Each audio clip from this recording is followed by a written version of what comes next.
Halo sahabat sains, perkenalkan nama lengkap saya Maria Guritra Gemoy dan teman saya Asriana Ripo. Di sini kami akan mempresentasikan materi tentang prinsip-prinsip dasar biofisika dan kaitannya dengan sistem dan fisiologi pada makhluk hidup. Kesempatan pertama saya berikan kepada teman saya untuk mempresentasikan materi. Baik, terima kasih atas waktu yang diberikan kepada saya. Langsung saja, yang pertama, konsep ilmu biofisika. Pengertian biofisika adalah cabang ilmu pengetahuan yang menggunakan metode fisika untuk mempelajari proses biologis. Di dalam konsep ilmu biofisika terdiri atas bidang-bidang biofisika. Yang pertama, membran biofisika, yaitu ilmu yang mempelajari tentang struktur dan fungsi membran sel, termasuk saluran ion, protein, dan reseptor yang tertanam di dalamnya. Yang kedua, komputasi atau teori biofisika, yaitu menggunakan pemodelan matematika untuk mempelajari sistem biologis. Yang ketiga, rekayasa protein, yaitu membuat dan memodifikasi protein untuk memajukan biologis. Sintesis sering digunakan untuk memajukan kesehatan manusia dalam bentuk perawatan penyakit baru.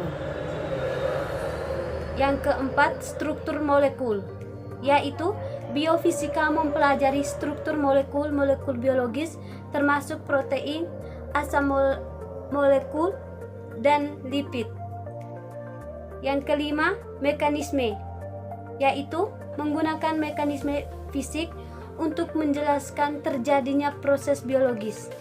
Beberapa mekanisme fisik termasuk transduksi energi dalam membran, pelipatan protein, dan struktur yang mengarah ke fungsi spesifik, pergerakan sel, dan perilaku listrik sel.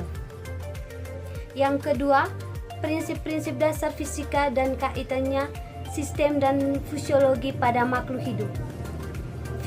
Fisika kedokteran atau fisika medis membahas bagaimana penggunaan ilmu fisik dalam bidang kedokteran atau medis, di antaranya biomekanika, meliputi gaya dan hukum fluida dalam tubuh, bioakustik atau bunyi dan efeknya pada sel hidup atau manusia, biooptik atau mata dan penggunaan alat optik, biolistrik atau sistem listrik pada sel hidup terutama pada jantung manusia. Yang pertama, biomekanika adalah ilmu yang menerapkan hukum-hukum mekanika terhadap struktur tubuh, terutama sistem lokomotor, dalam arti perpindahan gerak tubuh yang juga melibatkan gerak tubuh.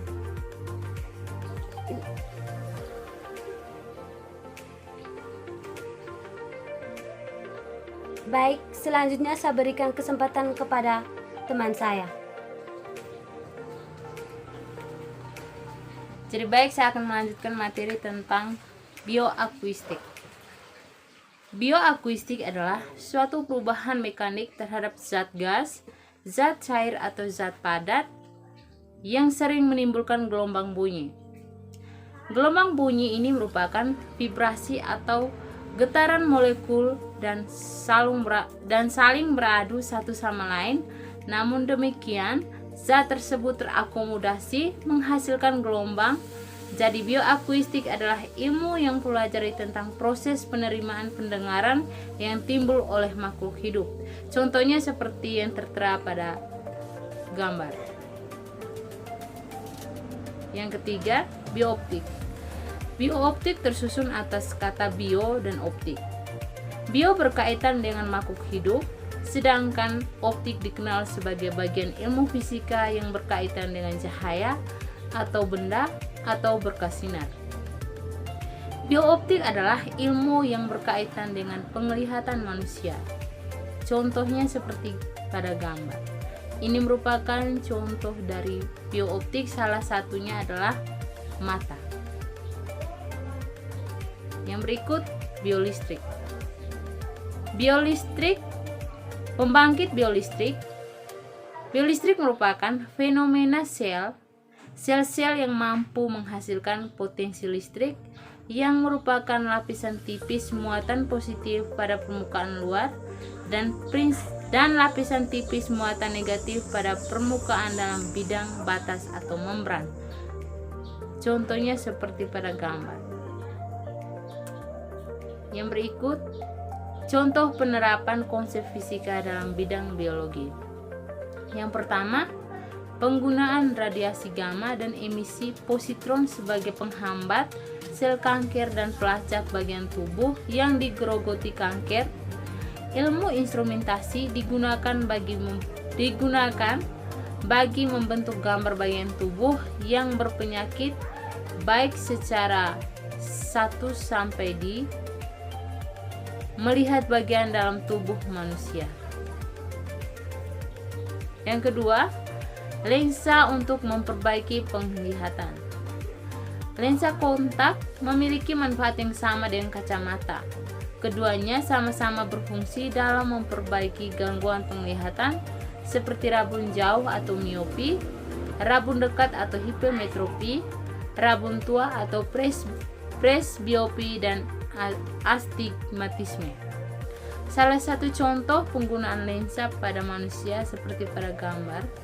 Di sini pada gambar ini adalah contoh dari gangguan rabun dekat atau hipermetropi. Yang berikut digunakan dalam pengobatan penyakit kanker. Kanker dapat menyerang siapa saja. Kanker adalah penyakit yang dapat timbul di hampir semua organ atau jaringan tubuh. Ada berbagai jenis pengobatan kanker, yaitu operasi, imunoterapi, terapi radiasi, kemoterapi, terapi terarah atau bertarget, terapi hormon, dan pengobatan kanker kemoterapi. Salah satunya adalah kanker dengan menggunakan imunoterapi yang tertera pada gambar. Terima kasih, sekian saja materi dari kami.